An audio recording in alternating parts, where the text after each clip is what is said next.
নমস্কাৰ আজি আমি পুনৰ আৰম্ভ কৰিছোঁ B.Ed Entrance 2021 যিখন প্ৰিভিয়াছ ইয়েৰৰ পেপাৰ আছিল তাত থকা যিবিলাক আমাৰ জেনেৰেল নলেজ তাৰ বিষয়ে আমি অলৰেডি 2024 পৰা 2018 লৈকে যিমানবিলাক প্ৰিভিয়াছ ইয়েৰৰ পেপাৰ আছিল ডিব্ৰুগড় ইউনিভাৰ্চিটি আণ্ডাৰৰ তাত থকা টিচিং এপ্টিটিউডবিলাক আলোচনা কৰিছোঁ আৰু লগতে বহুকেইখন পেপাৰৰ জেনেৰেল নলেজবিলাকো আলোচনা কৰিছোঁ যদি আপুনি এতিয়াও আমাৰ ভিডিঅ'বিলাক চোৱা নাই তেন্তে আমাৰ চেনেলটো ছাবস্ক্ৰাইব কৰি আমাৰ প্লেলিষ্ট বনোৱা আছে তাতে গৈ ভিডিঅ'বিলাক চাব পাৰে আৰু আশা কৰিছোঁ এই ভিডিঅ'বিলাকে আপোনাৰ প্ৰিপাৰেশ্যনত যথেষ্টখিনি সহায় কৰিব আজি আমাৰ প্ৰথম প্ৰশ্নটি হৈছে the full moon of which month is usually referred to as the flower moon এতিয়া full moon of which month কোন মাহৰ আমাৰ পূৰ্ণিমা ফুল মুন পূৰ্ণিমা দিনটোক সাধাৰণতে কি বুলি কোৱা হয় বুলি কৈছে ফ্লাৱাৰ মুন বুলি কোৱা হয় সুধিছে ইয়াৰে অপশ্যনছবিলাকৰ ভিতৰত অপশ্যন নম্বৰ চি মে মাহক ফ্লাৱাৰ মুন বুলি কোৱা হয় কি কাৰণে সেইটো মই যিহেতু খুব বেছি ফুলবিলাক ধুনীয়াকৈ ফুলে চাৰিওফালে ফুলেৰে জাতিষ্কাৰ হৈ থাকে এইকাৰণে ফ্লাৱাৰ মুন বুলি কোৱা হয় মে মাহক question number 2 the Chipko movement was first led by প্ৰথমতে আমাৰ যিটো চিপকু মুভমেণ্ট হয় এইটো এটা মুভমেণ্ট হৈছে কিহৰ লগত জড়িত পৰিৱেশ সংৰক্ষণৰ লগত জড়িত এই মুভমেণ্টটোৰ সুধিছে কোনে লিড লৈছিল প্ৰথমে অপশ্যনছবিলাকৰ ভিতৰত অপশ্যন এ হৈছে সুন্দৰলাল বহুগুণা এইকেইটা বহুত ইম্পৰ্টেণ্ট হয় যিবিলাক ছ'চিয়েল আমাৰ কনজাৰ্ভেশ্যনৰ লগত পৰিৱেশ সংৰক্ষণৰ লগত জড়িত মুভমেণ্ট আপোনালোকে মেধা পাটকাৰ কিহৰ লগত জড়িত এইটো চাই থ'ব কৈলাশ সত্যৰ্থী কিহৰ লগত জড়িত সেইটো চাই থ'ব লগতে এইটো চাই থ'ব যে আমাৰ চিপকু মুভমেণ্টত আৰু সুন্দৰলাল বহুগুণাৰ লগতে আৰু কোন আছিল মহিলা কোন আছিল তেনেকৈ সেইবিলাকো আহিব পাৰে আগৰ নিচিনা আমাৰ কনভেনশ্যনেল টাইপত কুৱেশ্যন নুসুধি এনেকৈও সুধিব পাৰে যে আৰু এজন ব্যক্তি জড়িত আছিল তেওঁ কোন নাইবা এনেকৈও সুধিব পাৰে এগৰাকী মহিলা জড়িত আছিল তেওঁ কোন আৰু ইয়াৰ ইয়েৰটো চাব আৰু কিহৰ লগত জড়িত বুলি কৈছে সেইটো চাব চিপকু মুভমেণ্ট তেনেকৈ নৰ্মদা বাচাও মুভমেণ্ট আছে কেইবাটাও সেইবিলাকো অলপ চাব আৰু চিপকু মানে হৈছে টু হাগ বা সাৱটি ধৰা গছক সাৱটি ধৰিছিল যাতে গছবিলাক কাটিব নোৱাৰে question number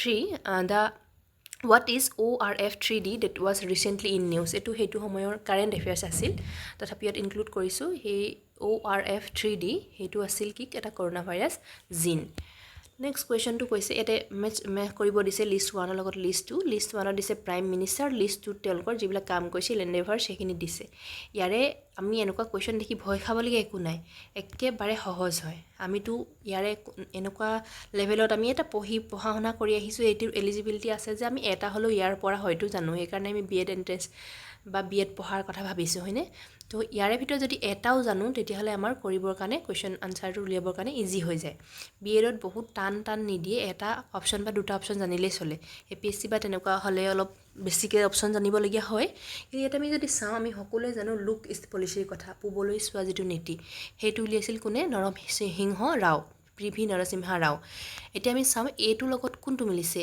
look east policy ক'ত আছে PV Narasimha Rao A3 look east policy এতিয়া অপশ্যন চাম আমি A3 ক'ৰবাত আছে নেকি অপশ্যন এত নাই বিত নাই চিত আছে কি A3 বাকীটো ক'তোৱে নাই তেতিয়াহ'লে অপশ্যনটো আমি ইমান চাই থাকিবলৈ আৰু বাকীবিলাক দৰকাৰেই নাই আমি উত্তৰটো ওলাই গ'ল চি হ'ব অপশ্যনটো অপশ্যন ৰাইট আনচাৰ হ'ব আমাৰ চি তাৰপিছত আমি এবাৰ ক্ৰছ চেক কৰি ল'ম কোনটো কাৰ লগত জড়িত তেনেকৈ আমি আনচাৰটো উলিয়াই ল'বলৈ সুবিধা হয় বাকীকেইটা চাই ল'ব মোৰাৰজী দেশাই কিহৰ লগত জড়িত জেনুইন নন এলাইনমেণ্টৰ লগত তাৰপিছতে আমাৰ অটল বিহাৰী বাজপেয়ী তেওঁ কিহৰ লগত জড়িত তেওঁ আছে পোখৰাণ 2 লগত জড়িত তাৰপিছত আহিলে আমাৰ ৰাজীৱ গান্ধী 6 নেশ্যন ডিছআৰ্মামেণ্ট যিটো কনফাৰেঞ্চ হৈছিল নিৰস্ত্ৰীকৰণ অস্ত্ৰ নোলোৱা সেইটোৰ লগত জড়িত তো ইয়াতে অপশ্যনটো একেবাৰে সহজ উলিয়াবৰ কাৰণে এটা জানিলে আমি অলৰেডি গমেই পাই গ'লোঁ আনচাৰটো কি হ'ব next question in banking sector RTGS stands for আমি সকলোৱে ইউজ কৰি থাকোঁ RTGS কৰিছোঁ বুলি যিহেতু কওঁ তো RTGSৰ ফুল ফৰ্মটো সুধিছে ইয়াৰে অপশ্যন ডি হ'ব ৰাইট আনচাৰ ৰিয়েল টাইম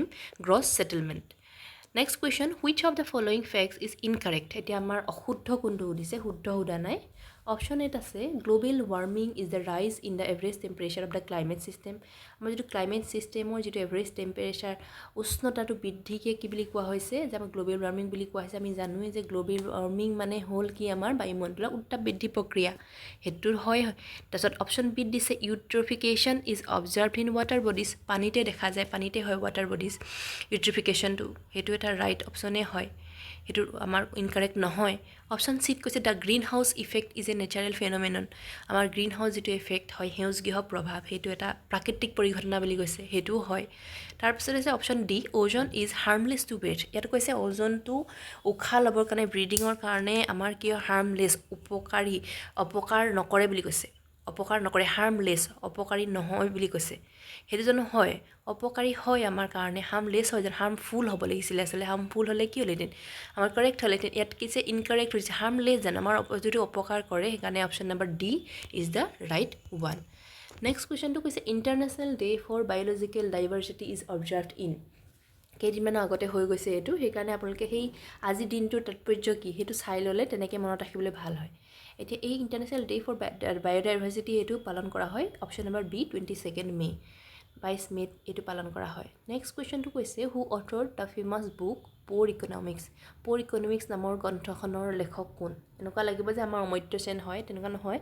ইয়াৰ অপশ্যন হৈছে অভিজিত বেনাৰ্জী আৰু লগতে আৰু এজন জইণ্টলি লিখিছে এষ্টাৰ ডাফলো। নেক্সট কুৱেশ্যনটো হৈছে the national sports day in India is observed on. আমাৰ নেশ্যনেল যিটো স্পৰ্টছ ডে কেতিয়া পালন কৰা সুধিছে, ইয়াৰে অপশ্যনটো হৈছে অপশ্যন নম্বৰ চি আগষ্ট 19 আগষ্টত পালন কৰা হয়। মেজৰ ধ্যান চন্দ্ৰৰ যিটো বাৰ্থ এনিভাৰ্চাৰী, তেওঁক আমি কি কৰিম সন্মান জনাই এই দিনটো আমি কি হিচাপে পালন কৰোঁ? National sports day.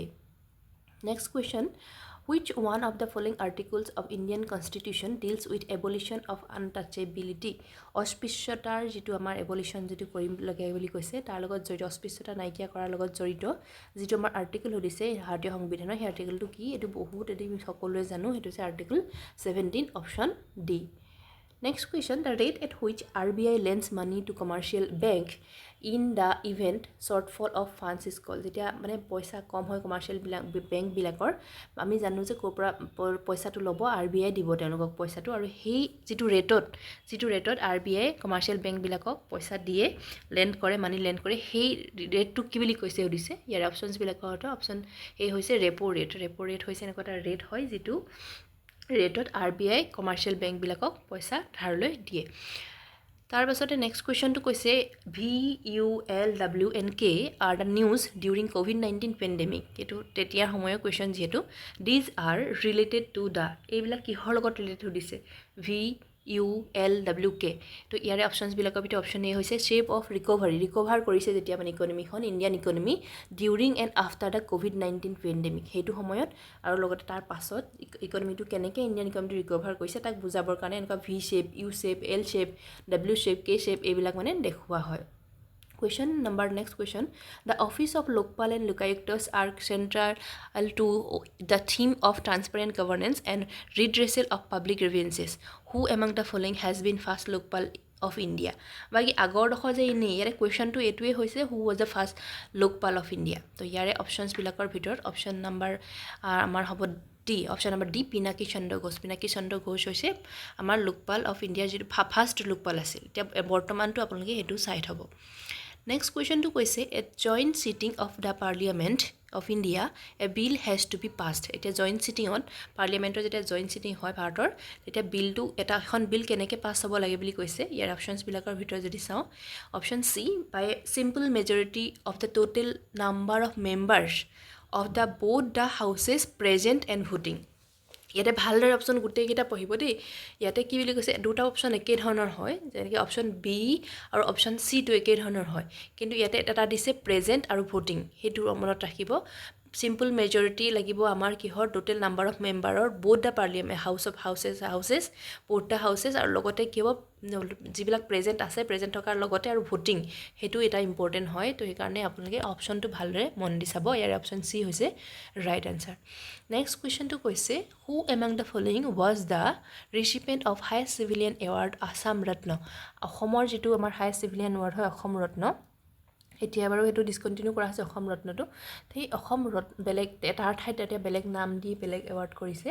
তো এইটো যিটো হায়েষ্ট চিভিলিয়ান এৱাৰ্ড আছিল অসম ৰত্ন, ইয়াৰে ভিতৰত কোনে পাইছে সুধিছে। কেতিয়াবা এনেকৈ সুধে কোনে পোৱা নাই। ইয়াৰে অপশ্যনছবিলাক দিছে যাদৱ পায়েং, মামণি ৰয়ছম গোস্বামী, ডক্টৰ ভৱেন্দ্ৰনাথ শইকীয়া, ডক্টৰ নগেন শইকীয়া। ইয়াৰে ভিতৰত যিটো ৰাইট আনচাৰ হ'ব সেয়া হৈছে আমাৰ কি দিছে B, option B Mamoni Raisom Goswami. আৰু লগতে এনেকৈ আহিব পাৰে কোনে কোনে পাইছে, যদি কোনে কোনে পাইছে সোধে তেতিয়াহ'লে মামণি ৰয়ছম, প্ৰথমতে আমাৰ ভূপেন হাজৰিকা আছে, তাৰপিছত মামণি ৰয়ছম গোস্বামী, জিতেন্দ্ৰনাথ গোস্বামী, এই তিনিজনে অসম ৰত্ন এৱাৰ্ড পাইছিল। এতিয়া ইয়াকে বেলেগ নাম দি কৰি ষ্টাৰ্ট হৈছে নতুনকৈ এইটো এৱাৰ্ড, এইটো ডিছকণ্টিনিউ কৰা হৈছে আছাম যিটো ৰত্ন আছিল সেইটো। এইখিনি আছিল আজিৰ কুৱেশ্যন 2021ৰ জেনেৰেল নলেজৰ কুৱেশ্যনছবিলাক। আশা কৰোঁ আপোনালোকে ভাল পাইছে।